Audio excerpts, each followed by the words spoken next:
And hello, this is Jonathan McGuinness again with our Wednesday podcast for the Questions of Fire. I'm leading the Questions of Fire due to a book that I wrote based on the communication model that I've used with group facilitation over a decade with major big companies. I'm delighted now to get into a new phase of understanding how do you bring a model to the world. And what I love to do is talk with driven people. And what I bring here every week, I find somebody who, from my perspective, is driven and is also prepared to put themselves out there, to reveal what they've been through, what they're going through. And I would like to introduce you tonight to Leigh Patterson. Hello, Leigh. Thank you very much for joining us and being a guest tonight. You're very welcome, Jonathan. Looking forward to it. Oh, likewise. So let me give you a bit of background how I know about Leigh.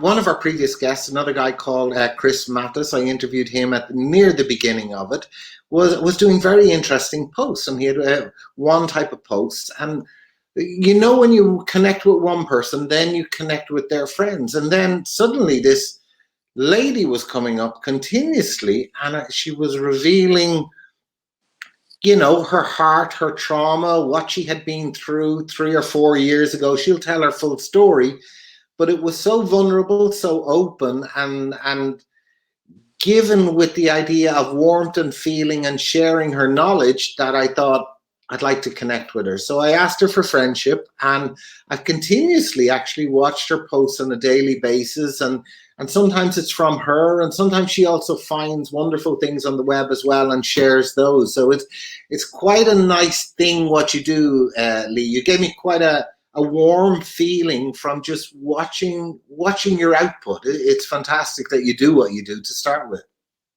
Thank you very much. Yes, I do like to keep it mixed up a little. I like to share the memes, the meme queen as I'm known, and in between, just doing a wee bit deeper, sharing some of my past, my history, and how I got myself well again and doing what I'm doing.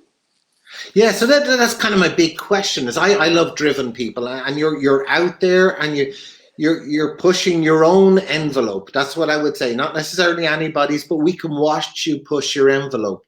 What got you into? We'll call it coaching. Why did you end up here? So I'm sure there's a story behind that, but you have me very curious. There's always a story.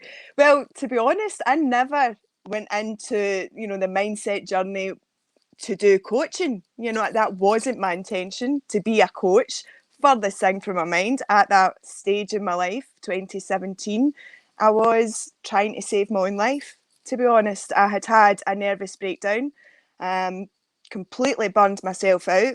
Just 40 years doing life, Yeah. surviving, and I did initially find this mindset program, eliminate your limits, and started doing the work on myself. And it was just over the next year to 2 years that it evolved into coaching.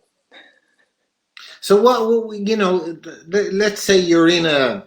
There's a lot of people now, especially at the moment, who are not in a great place. Maybe not as extreme as what you were in 2017, Leigh, but when you're in that place, how do you know to ask for help? How did you know that why did you decide or make a decision to do a course like Eliminate Your Limits and say, I need to help myself? Or I don't know. What was the thinking going on in your head to make that shift, Leigh? At that point, it was, I think 2016, my life story is, it's filled with traumas and experiences and not the best hand dealt in life. But I was surviving, and I was getting through it. Very much a one woman army, do it all by myself, very rarely asking for help, single mum, working a full time job. I can do it all on my own, and charging and forcing my way through life. It was inevitable that it was going to be a case of burnout one day. Yeah. And 2016, it got to a point where it was just a quick succession of challenges, experiences.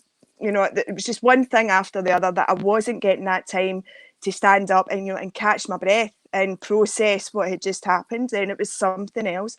And I ended up walking out my job and finances were all over the place. It was just everything I knew was crumbling right round about me. There was just, couldn't see any way out.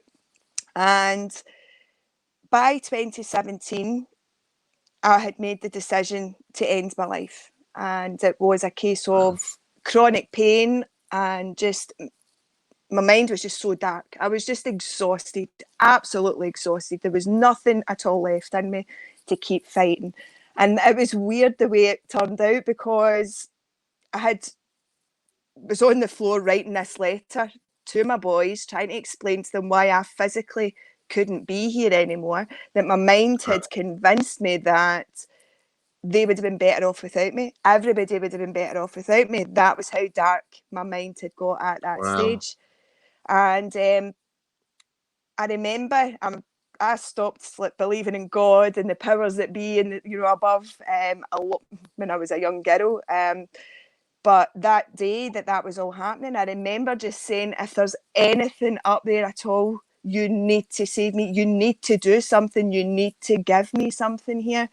And I remember climbing back into my bed and crying myself to sleep that night. And it was a couple of days later, because I'd spent a year in my bed at that point, just ill. And it was a book had popped up on my on my Kindle, and it was Mindset Matters Most by Brian Grasso.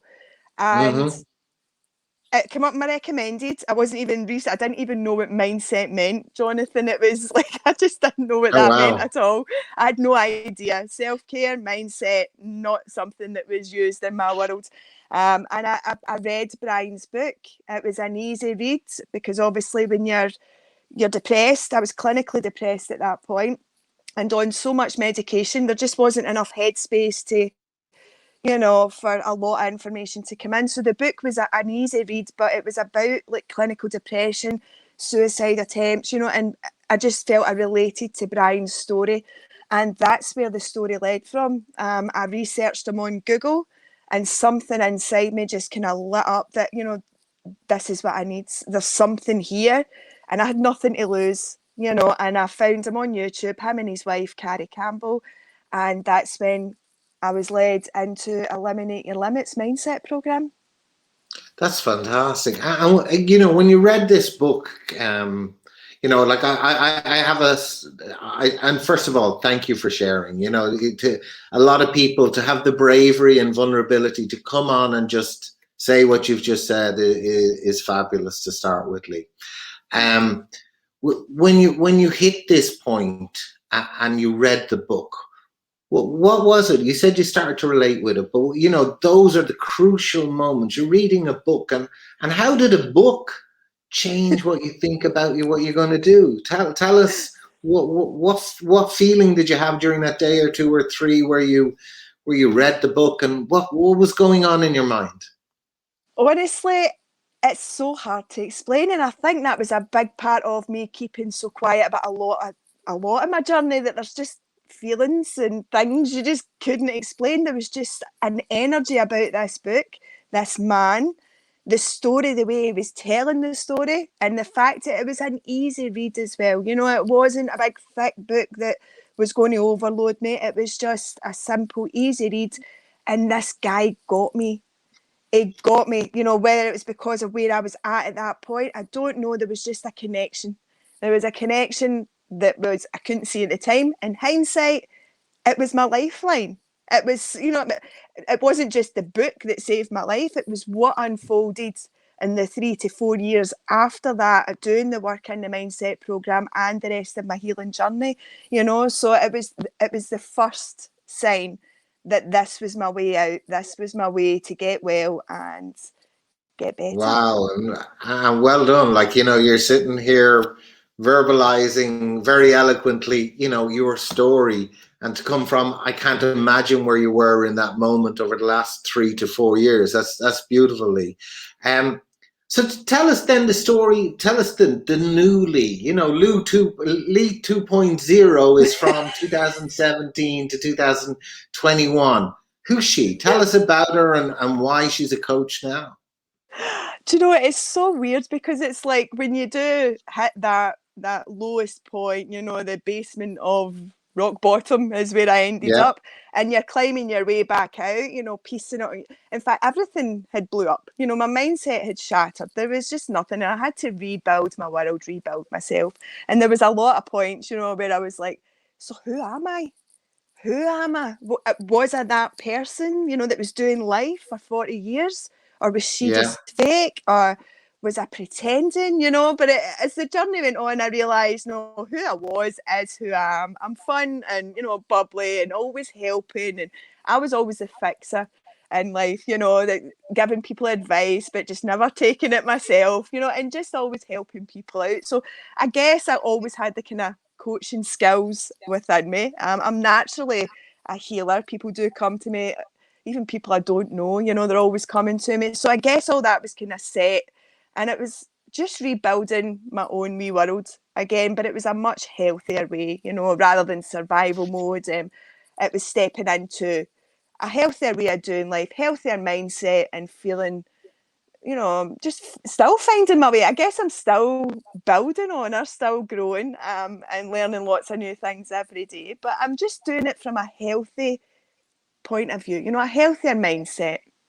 Oh, wonderful. So, like, I love this topic, and I've actually been into it since I was about 15, I think. And my very first book was Maxwell Maltz, who was a cosmetic surgeon who wrote a book about how people do personality change or don't, even if they change their face and all parts of their Mm-hmm. body.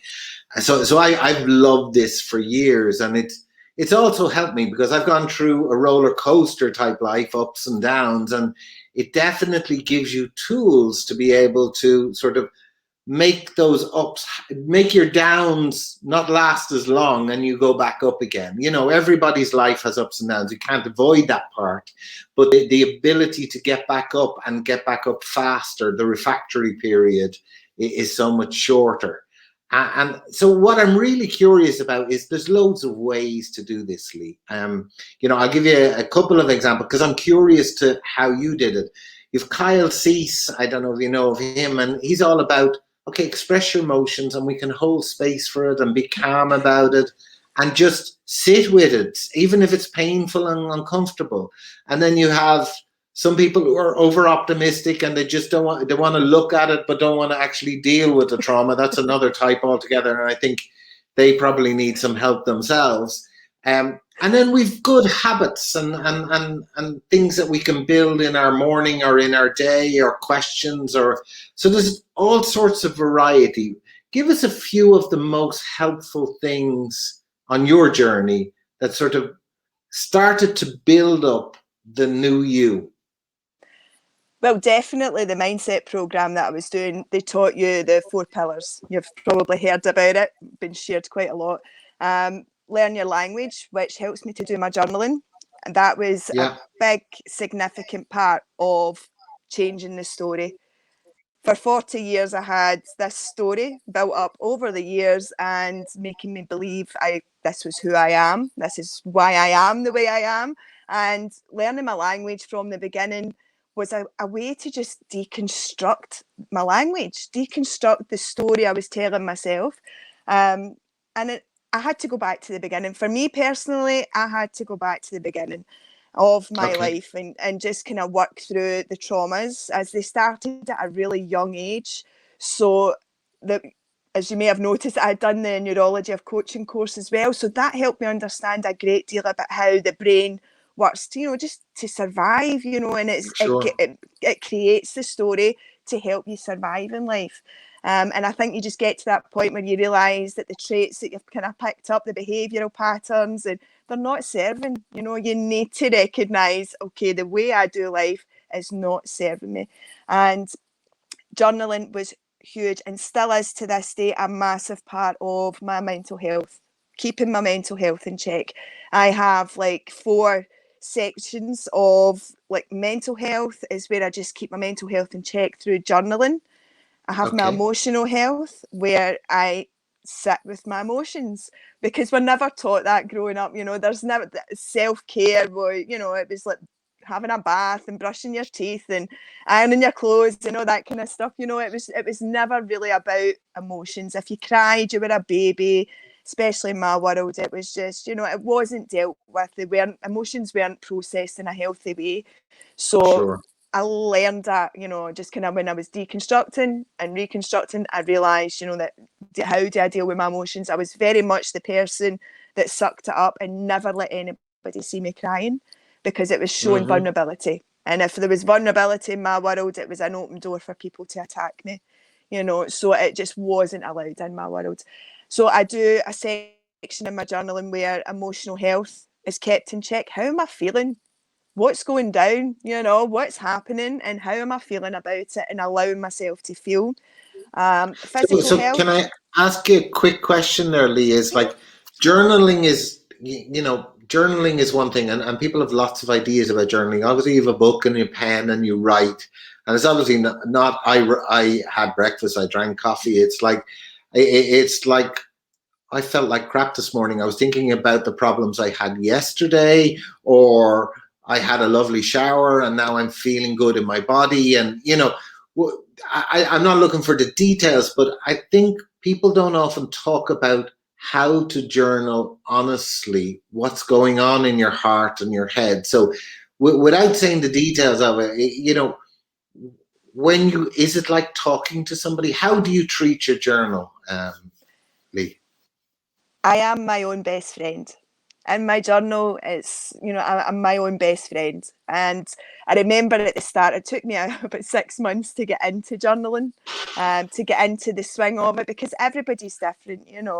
But when I'm journaling, it is all about my language. How am I speaking to myself up there?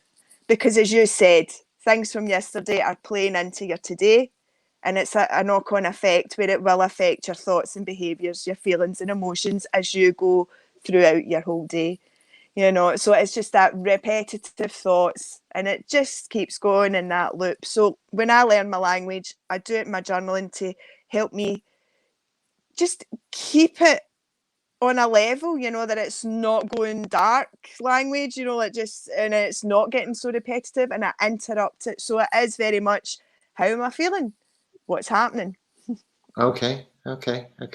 Yeah. So sorry, please continue. You said journaling and emotional. You had four sections, and I think you've gone Yeah, through two, I think. yep, that's mental health, emotional health, physical health, and spiritual health. That's my four main areas where I need to keep aligned, and Yeah. that helps me navigate through my day. And then obviously my daily planner, which is like my schedule for what I've got on today, client calls, group calls, showing up when I need to. So that keeps the structure in my day, and the journaling keeps my, just me in check, keeps me aligned. And I suppose one of the things I think you mentioned is you're a mom. So, a mom is maybe the most important role to a child in terms of the behaviors that we copy or mimic, or even more from the mom than the dad, even if there's two parents there, because Yeah. that's our most basic connection.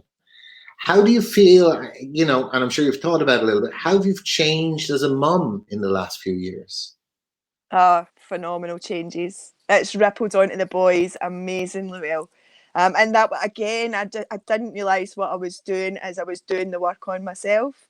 I was just Yeah, trying to get well again, try and get my mind, my mental health better.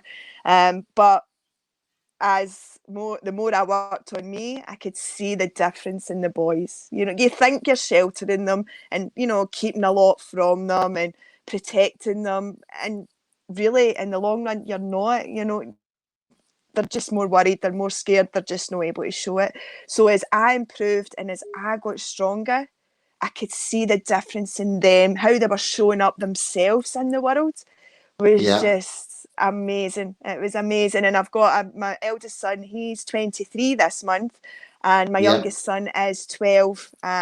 So I could see the huge difference in where I've not failed as a parent, but because I didn't know any better, where I did feel as I feel in being a mum the first time round. And then to sure. the difference in my mindset now being with the younger one, his development and confidence and just everything about him, is just amazing. The ripple effect on everybody round about me, with me just doing the work on me, has been huge. Yeah, do you Absolutely see huge. that, Lee? Do you see, like, I don't know your brothers and sisters or friends and parents or who's around, but do you see the fact that you've changed, the people around you have changed? Oh, definitely. It just opens the door to people showing up as their true selves. You know, if I'm showing up with my truth, being vulnerable and with the tools, you know, and always talking about the tools that I use to help me level up, you know, it's rippling. You know, it doesn't matter who I'm in connection with, it just seems to ripple onto them. Then they get to show up as their best selves and be vulnerable and be better. Everybody just keeps being better 1% a day, and it is huge. And it's like, okay, do the work on you, and you can see the ripple effect. So much You difference. almost I have the mean, look of celebration on your face, Lee. Fantastic. Well yes, and I done. didn't Clap realise for me, you I'm know. trying to help everybody else. I'm trying to help Well, no, everybody else, you know, and all I had to do was look at me and work on me, and that does the work for you. oh, it's brilliant. It's like you said something about your lowest point. You didn't see the value in you being around, and now that value is so clear. Yeah, It's that's quite fantastic. humbling. Yeah. So now you're into coaching, Lee, and so there are a lot of people in maybe dark spaces like you were, maybe not as dark, and they want to find a structure. They want a way to rebuild. And I think you've Mhm. given us a couple of hints, but what are the basic things again that for somebody who's struggling out there? Obviously, I really think contacting a coach and helping them help you through it, at least in the beginning stages till you start to build yourself, is a very useful thing.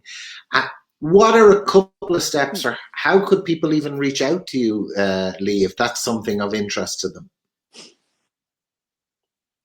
You can reach out to me through Facebook Messenger. I do have a mindset page, so I could leave the link for that as well. But the best way to get through is Messenger. Just send me a private message. Um, I know that with my clients, what works for anybody, not even becoming a client, is just to be seen, to feel Sure. safe, and to be heard. That was the first three things. So that was the starting point for me. Brian, when I reached out to him, did those three things, and his wife did the same. They made me feel safe, they made me feel seen, and you know, and they brought me into a community where like-minded people, you know, they weren't all clinically depressed, but they were lovely people, great support. So I think just being seen, feeling safe, you know, and being heard is a huge, huge bit of hope for anybody, you know, and to, you know, that you're not alone is huge in it as well. You know, you're not alone, and there is help out there. And I'm more than happy to connect with anybody that's feeling that way, especially in this day and age.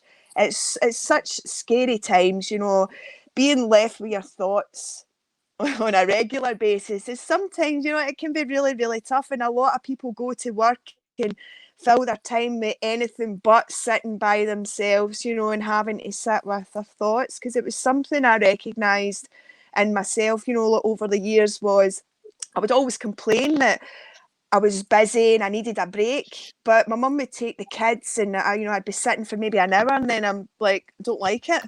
I don't like it. I want the boys back. You know, but I didn't understand at the time. It was actually myself, my head, my thoughts, the past, the stuff in there that I didn't want to sit with. That's what I was running from. That's what I was scared of. You know, and it's only in hindsight now I can piece it together, and I'm like, okay, I was running from myself, and did the work, you know, to dive in there and sort it, you know, and face myself in the past traumas, and put a lot of things to bed, you know, put a lot of things to peace, and just be okay with the experiences, and a lot of forgiveness as well. So it is a deep dive on yourself, but you do need, I would highly recommend a coach. You don't do it alone, especially not at the beginning. It is an intense part of the journey, but it's necessary, you know, to have that person there and to help you go through it So and figure it out one for of the yourself. questions I might have is, in some cases, people can lot. Hello.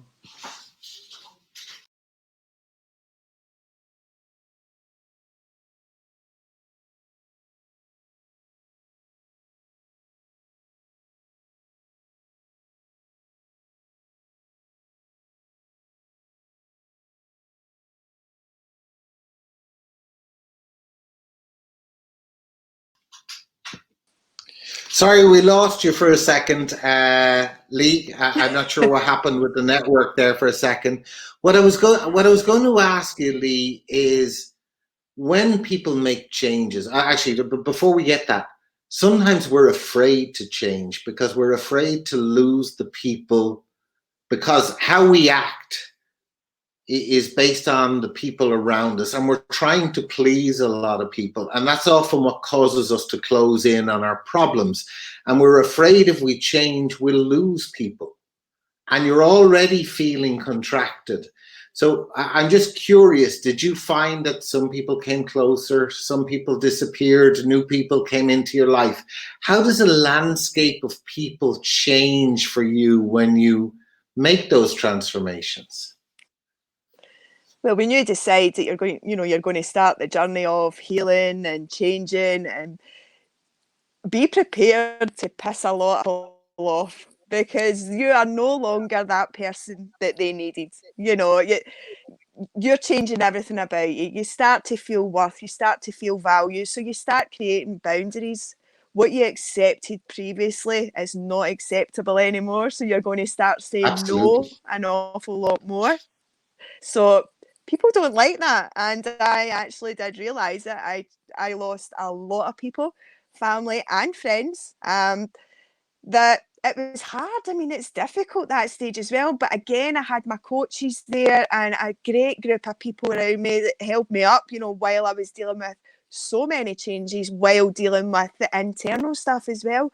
So be prepared to lose a lot of people, but it only makes way for more better people to come in that are actually leveling up with you. I realised, looking at everybody around about me, were keeping me stuck. They were keeping me in that, that setting of never being anything more and just being the way that I was. So as I leveled up and did the work on myself, my whole circle changed.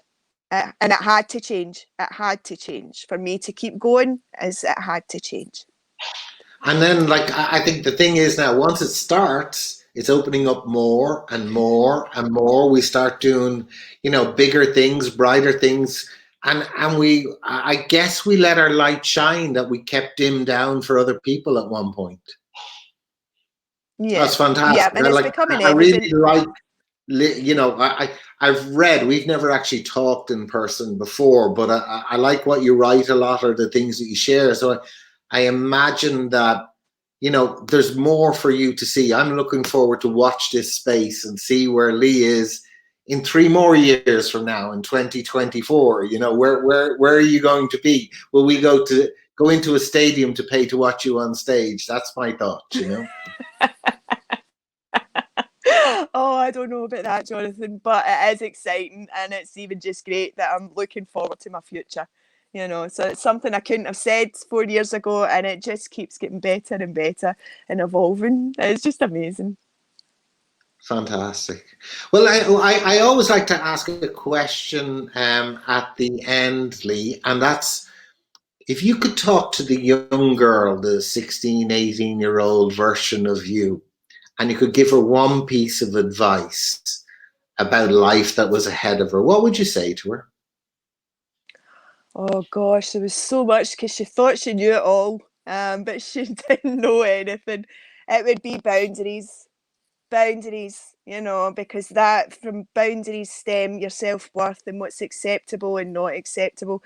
I tolerated too much, that wasn't acceptable. So yeah, keep those boundaries strong and master a mean throat punch. Fantastic, fantastic. Well, what I'd love to do is, I'm really delighted you gave us the time. I've been looking forward to have this conversation with you, and the fact that you can share, such, I would say, intimate moments where people hit low moments, but the fact that you're able to be vulnerable and share that, for the purpose of other people being able to relate to it and help them as well. That's admirable in itself. So my hat's off to you, Leigh, for just showing up in that type of way. I would recommend to everyone who watches here, just follow Leigh, add her as a friend, and you'll enjoy getting your feeds during the day, and it'll brighten your spirits. So I'd really like to say thank you for your time. It's been wonderful. And is there anything you would like to say to the audience in general before we leave? No, just look after yourself and reach out if you need any advice at all. I'm always here. Wonderful. Thank you very much. Thank you. You're welcome.